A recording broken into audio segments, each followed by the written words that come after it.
ప్రభువైన యేసు క్రీస్తు యొక్క పరిశుద్ధ నామంలో మీ అందరికీ అమలాపురం హౌసింగ్ బోర్డు క్రీస్తు సంఘము మరియు కాకినాడ బాపూజీ నగర్ క్రీస్తు సంఘముల తరపున సత్య సువార్త అనే మా సువార్త కార్యక్రమాలకు స్వాగతం తెలియజేస్తున్నాం.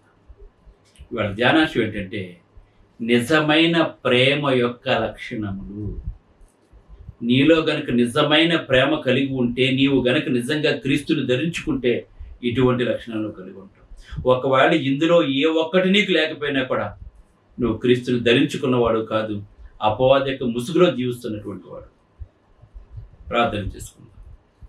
పరలోకమందున్న మా ప్రియ తండ్రి, పరిశుద్ధుడా, నీ పరిశుద్ధ నామమున స్తోత్రాలు తెలియజేస్తున్నాను తండ్రి. నిజమైన ప్రేమ యొక్క లక్షణాలు ఎలాగుంటాయో తండ్రి వివరిస్తూ ఉండగా, వారు క్రీస్తులో ఉన్నవారు మాత్రం ఇటువంటి లక్షణాలు కలిగి ఉంటారు, క్రీస్తులో లేకపోతే తండ్రి ఇటువంటి లక్షణాలు కలిగి ఉంటారు. ఈ ప్రసంగం ద్వారా తెలుసుకులా చేయమని యేసు క్రీస్తు నామములో ప్రార్థన చేయించున్నాను తండ్రి, ఆమేన్. నిజమైన ప్రేమ. నిజంగా మనం ప్రేమించిన వాడు ఎవరంటే మన ప్రభువైన యేసు క్రీస్తు వారు. ఆయన దేవుడు లోకముని ఎంతో ప్రేమించాడు. ఎంత ప్రేమించాడంటే దేవుడు లోకాన్ని తన అద్వితీయ కుమారునిగా పుట్టిన వాని యందు విశ్వాసముంచువాడు నశింపక నిత్యజీవం పొందుతాడండి. అంటే మనము రక్షించబడటానికి తన సొంత కుమారుడైన ప్రభువైన యేసుక్రీస్తుని బలివ్వటానికి వెనకాడలేదంటే దేవుడు మన నిమిత్తం ఆయన బలిచ్చాడంటే ఆయన ఎంత ప్రేమిస్తున్నాడో మనం అర్థం చేసుకోండి. ప్రేమ మరణం కంటే బలమైనది. ప్రేమ ద్వారా దేనైనా సరే జయించొచ్చండి. యేసు ప్రభు సమస్తాన్ని ప్రేమ ద్వారానే జయించాడు. 100కి 100 పాళ్ళు ప్రేమను చూపించినటువంటి వాడు ఎవరు అంటే మన ప్రభువైన యేసుక్రీస్తు వారు ఒక్కరే. నీవు కూడా క్రీస్తుని ధరించుకున్నట్లయితే నీవు కూడా క్రీస్తులాగా ఇటువంటి ప్రేమను కలిగి ఉంటూ ఇటువంటి లక్షణాలు నీవు కలిగి ఉంటావు. మొదటి లక్షణం, కొరింథీయులకు రాసిన పత్రిక 13వ అధ్యాయం కనుక మనం చూసినట్లయితే 13వ అధ్యాయంలో ప్రేమ గురించి మొదట తెలియజేస్తున్నాడు. మనకి 14 వచ్చిన వరకు మనం చూసినట్లయితే ప్రేమ ఎంత గొప్ప తెలియజేస్తున్నాడు. ఇక్కడ కొరింథీయులకు రాసిన మొదటి పత్రిక 13:4 చూసినట్లయితే ప్రేమ దీర్ఘకాలము సహించును. మొదటి పాయింట్.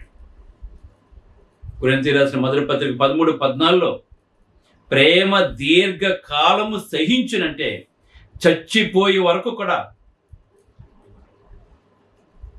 ఎటువంటి అపకారాన్ని మనసులో పెట్టుకోకుండా, యేసు ప్రభు కూడా ఆఖరి వరకు ప్రభు అయిన యేసుక్రీస్తు తిడుతున్నా, దూషిస్తున్నా, అవమానిస్తున్నా, చంపడానికి వెతుకుతూ ఉన్నా ఆయన ఎప్పుడు కూడా ఎవరిని కూడా ఏమీ అనలేదండి. ఆయన చనిపోయే వరకు అన్నిటినీ సహించాడండి. నీవు కూడా నిజమైన క్రైస్తవుడు అయితే, క్రీస్తు నీలో ఉంటే, పరిశుద్ధాత్మ వరం నీలో ఉంటే, నీ పేరు జీవ గ్రంథమందు వ్రాయబడి ఉన్నట్లయితే దీర్ఘకాలం సహిస్తావు. దేన్నైనా సరే ఎత్తిపడటాలు, దెప్పిపడటాలు ఉండవు నీకు. దీర్ఘకాలం సహిస్తావు దేన్నైనా సరే. కొంతమంది కొంతకాలం సహించి తర్వాత విడిచిపెట్టేస్తుంటారు, మళ్ళీ మామూలు మనుషులు అయిపోతూ ఉంటారు. రెండవ పైన ప్రేమ దయ చూపిస్తుందండి. ఎవరేళ్ళ దయ చూపిస్తుంది? శత్రువు ఏళ్ళ కూడా దయ చూపిస్తుంది. కీడు చేసిన వాడు కూడా, అపకారం చేసిన వాడు కూడా, చంపుతున్న వాడి మీద కూడా దయ చూపిస్తుందండి. స్టెఫెను రాళ్ళతో కొట్టి చంపేస్తుంటే, తండ్రి వీరేం చేస్తున్నారు, వీరికి తెలియదు తండ్రి, వీరికి క్షమించమని చెప్పాడంటే అది ప్రేమ, నిజమైన ప్రేమ అంటే. దయ చూపించాలి మనం, అందరి మీద దయ చూపించాలి మనం.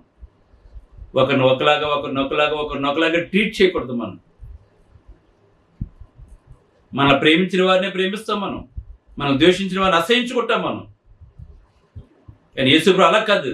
యేసుప్రభు కూడా అదే మాట మాట్లాడాడు. తండ్రి వీళ్ళు ఏం చేస్తున్నారు వీళ్ళకి తెలియదు ప్రభువా, తెలుసుంటే ఇలా చేయరు తండ్రి. మేకలు కొట్టినటువంటి వాడిని, మొళ్ళకిరీటం పెట్టినటువంటి వాడిని, కొడదాలతో కొట్టినటువంటి వాడిని, వాళ్ళందరి మీద కూడా దయ చూపించాడు యేసుప్రభు. ఇది నిజమైన క్రైస్తవ ప్రేమ అంటే. కత్తి పంటికి పన్ను ఇది కాదండి. క్రైస్తవం ఇలా చెప్పడం లేదు. అందరినీ దయ చూపించమంటుంది. మాకు అధికారం ఉంది కదా, మేము ఏదైనా చేస్తామని చెప్పి అనుకోకూడదండి. నాకు పవర్ ఉంది, నాకు బలం ఉంది, నా దగ్గర డబ్బు ఉంది, ఇలా చెప్పలేదు దేవుడు. దయ చూపించు. మన పక్షాన దేవుడు ఉన్నాడు, మన పక్షాన బలవంతుడైన దేవుడు ఉన్నాడు. ఆయన చూసుకుంటాడు, మనకు అనవసరం. మనకి రెండో పాయింట్ ఏంటంటే ప్రేమ దయ చూపిస్తుంది. ప్రేమ అమర్యాదగా నడుచుకోదు. మన ఇష్టమైన వారితో మనసు విప్పి మాట్లాడుతుంటాం, ఇష్టమైన వారితో పొలవైపు మాటలు మాట్లాడుతుంటాం, ముఖం తిప్పుకొని మాట్లాడుతూ ఉంటాం, సెటైర్లు వేస్తూ ఉంటాం, మనం కాని మాట పరుగుతూ ఉంటాం, ఏదైనా చేస్తుంటాం. మనం అమర్యాదగా నడుచుకుంటాం. మనం తప్పది. అమర్యాదగా నడుచుకోకూడదండి. ప్రేమ త్వరగా కోపడదండి. ప్రేమను వాళ్ళు త్వరగా కోపడరండి. మనకి అత్మానం కోపం వచ్చేస్తుంటుంది, మనకి చీటికి మాటికి కోపం వచ్చేస్తుంటుంది, మనకి అందరి మీద కోపం వచ్చేస్తుంటుంది. మనకి తగ్గించుకోవాలి మనం. ఎందుకంటే కోపం వల్ల మనం చాలా పోగొట్టుకుంటాం. మనం కోపంలో తీసుకునే నిర్ణయాలు కానీ, కోపంలో ఏం చేస్తాం మనకే తెలియదని మధ్య చెబుతూ నేను మనుషులు అయిపోతుంటాం కోపంతో. కయ్యను తమ్ముడు చంపేశారు కోపం ఇచ్చింది. ఎంత గౌరవం చూడండి. కనుక ప్రేమ త్వరగా కోప్పడదు. ప్రేమ శాశ్వతకాలం ఉంటుందండి. ప్రేమ శాశ్వతకాలం ఉంటుందండి. ఈ లోకంలో చివరి వరకు మిగిలేదు ప్రేమే. దానికి ఎంత శక్తి ఇచ్చాడో తెలుసా? శాశ్వతకాలం ఉండేది ప్రేమ అండి. శాశ్వతకాలం ఉంటుంది. ప్రేమ నిష్కపటమైనదండి. ప్రేమ ఉన్న వాళ్ళు కపటం ఉండదండి.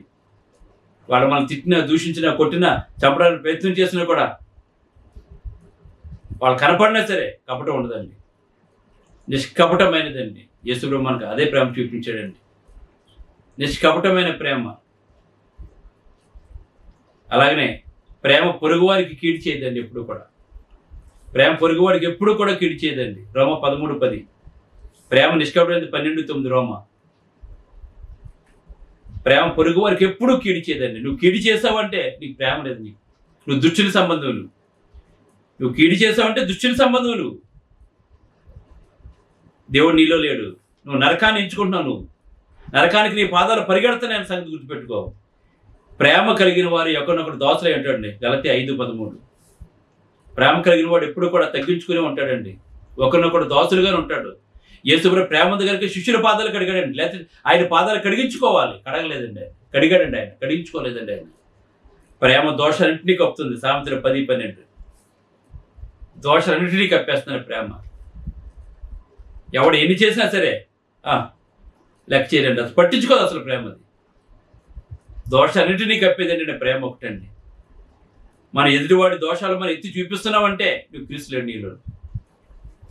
క్రీస్తు నీలో లేనట్లు లెక్క, మనలో లేనట్లు లెక్క అండి.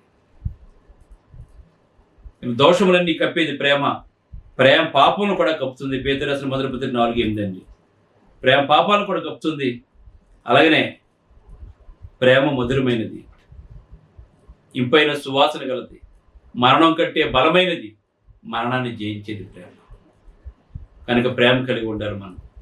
ప్రేమ సమస్తాన్ని చేస్తుందండి. ప్రేమ క్రైస్తుడు ప్రేమ ద్వారా జయించాలి సమస్తం అంతా. క్రీస్తు మరణాన్ని జయించడానికి దానికి కారణం ప్రేమ. మనం కూడా క్రీస్తు గారి ప్రేమ కలిగి ఉందాం. ప్రార్థన చేసుకుందాం. పరిశుద్ధుడైన తండ్రి, పరలోకమందున్న దేవ, నీ పరిశుద్ధ రావణ స్తోత్రాలు. ప్రేమ ఎంత గొప్పదో, ప్రేమ ఎంత విలువైనది. ఆ ప్రేమ ప్రభువైన యేసుకు చూపించిన ప్రేమ మేము కూడా అదే ప్రేమను కలిగిద్దండి.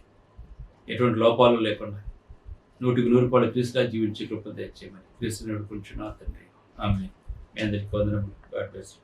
Brother George Raju Vara, church of Christ, housing board, Amalapuram, near KIMS medical college, Konaseema district, 523201. Mobile number 9848730355, 92933174887. Email ID georgerajuvara@gmail.com. Website www.helpingforpoor.com.